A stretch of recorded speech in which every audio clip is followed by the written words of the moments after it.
Is this RSP too big? That's the question we want to answer in this video. Can you have an RSP that's too big? Oh yes, you can.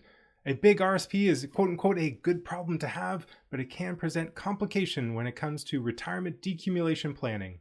My name is Owen. I'm an advice-only financial planner, a CFP, and I'm the founder of advice.ca, an easy and powerful retirement planning platform. Now, the biggest impact of a large RSP is actually when we have lower income or higher income individuals. So depending on your situation, an RSP could be too big even when it's relatively small. In either situation, a really big RSP or even a modest RSP can present challenges for retirement decumulation planning. Let's first talk about the 3 issues that a large RSP creates, and then we'll talk about some strategies that you might use to mitigate the risk of having a large RSP in retirement. Now, the first issue when you have a very large RSP is that you have increased minimum withdrawals. When you convert that RSP to a RIF, a registered retirement income fund, you're going to have minimum withdrawals every year that you need to make. When you have a large RIF account, you are being forced to withdraw large amounts for the RIF minimum. You've essentially lost control of tax planning in retirement if you're being forced to withdraw very large amounts from your RSP RIF account.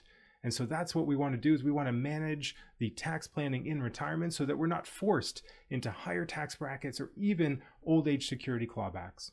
Now, the second issue with a very large RSP is that we lose income-tested government benefits. So if we have a large RSP or RIF account and we're being forced into minimum withdrawals, or we're making withdrawals from that RSP account, we can sometimes trigger clawbacks on old age security or guaranteed income supplement. Those clawbacks are effectively increasing our marginal tax rate in retirement. The effective marginal tax rate is not just the income tax rate that you pay, but also the benefit clawbacks that you're experiencing. This can effectively increase your effective tax rate in retirement, and that's something we don't want. We want to avoid OAS and GIS clawbacks caused by an RSP that is too large for your situation. Now, the third issue that we want to avoid is tax on your estate.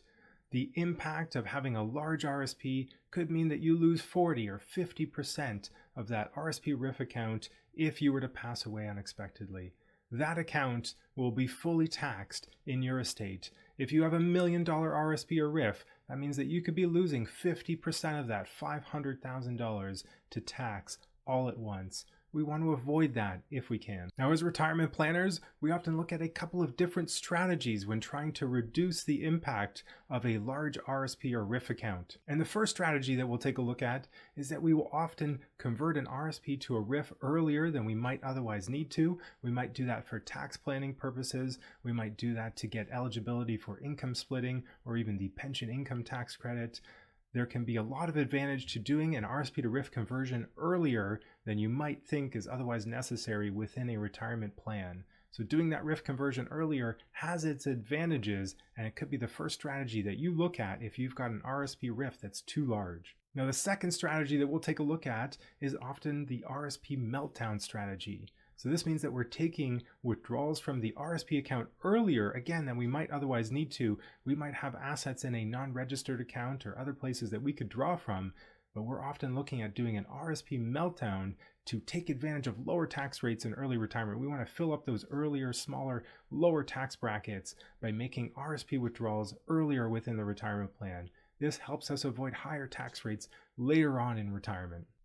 Now, the third strategy that we'll often look at is moving assets from the RSP RIF into the TFSA. So we'll make strategic TFSA contributions throughout the course of retirement. We might be making more withdrawals from the RSP RIF than we would otherwise need to just to meet retirement spending goals, but we want to shift that money from the RSP RIF into the TFSA account where it can continue to grow tax-free, but we don't have the same complications of RIF minimums or a large tax on the estate. Now let's take a look at 2 examples. We're going to look at one example with a very large RSP and how we might deal with that. Then we're going to look at a second example which actually has a much smaller RSP balance, but it's just as much of a challenge given the situation they're in. Okay, the first of our examples is Devin here. Let's explore Devin's plan. We've got Devin, age 60, he's got $1 million in an RSP. We can see here that there are also a lot of non-registered assets as well as a TFSA balance.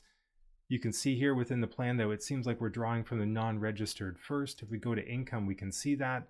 Makes sense from a tax planning perspective why we might want to do that. But the problem is If we leave that RSP RIF account to grow, we hit age 71 with $1.5 million, much too large of an RSP account.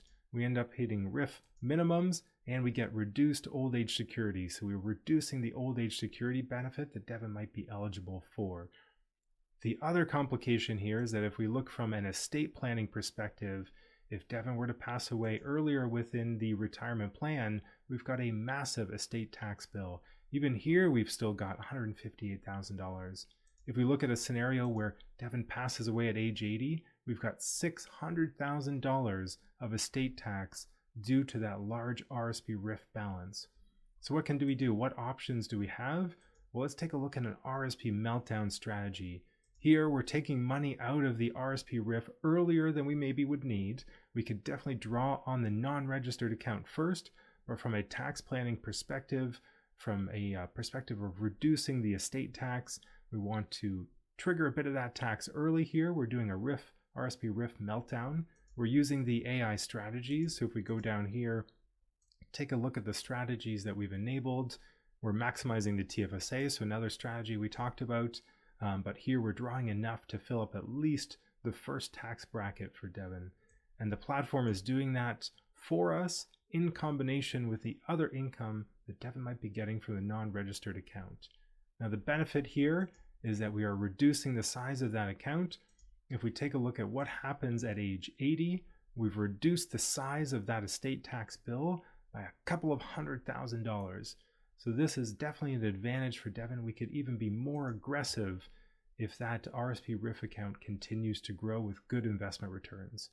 So if you've got an RSP RIF account that's $1 million or more, you really need to be thinking about how you're going to decumulate that in retirement, when you're going to retire, and what sort of withdrawals you're going to be making. Now, the other example we're going to take a look at here is Sarah. Sarah doesn't have a massive RSP account, but it's still a problem because Sarah doesn't have a lot of assets, and Sarah will be eligible for guaranteed income supplement and other non-taxable government benefits in retirement. So when we think about this RSP account, it is also too big, even though it's only $120,000 or $130,000 at retirement. It's too big because it's causing a lot of GIS clawbacks for Sarah throughout the early part of the retirement plan. So what we want to do is we want to look at some alternatives to get rid of that large RSP account that's causing those GIS clawbacks. So if we look at the example here, we've got a slightly different strategy. We did go through this in the RRSP Meltdown videos that we've done, the large webinar. So we'll definitely post a link to that in this video's description. But in this case, we are deferring those withdrawals from the RSP account until age 70.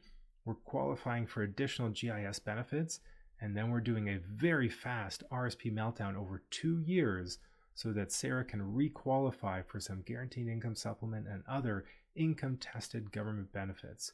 So is this RRSP too big? It's not $1 million, but it's still too big, and we still want to get rid of it. Even at $130,000, it's not helping Sarah in terms of her retirement decumulation plan. We want to get rid of that account as fast as we can and do a really fast RRSP meltdown. Now, your situation might be different, so we would recommend creating your own retirement plan to see what's the best for your specific situation.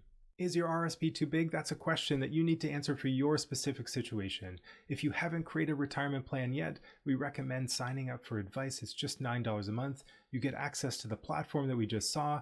You also get access to our community for support, as well as the semi-monthly webinars that we do around retirement planning and retirement planning questions. If you haven't created a retirement plan yet, it's important to understand how a large RSP might affect your decumulation plan, and to do that specifically for your situation and the strategies, and explore the strategies that we talked about in this video. Thanks so much for watching. I'd love it if you like and subscribe, and we'll see you at the next one.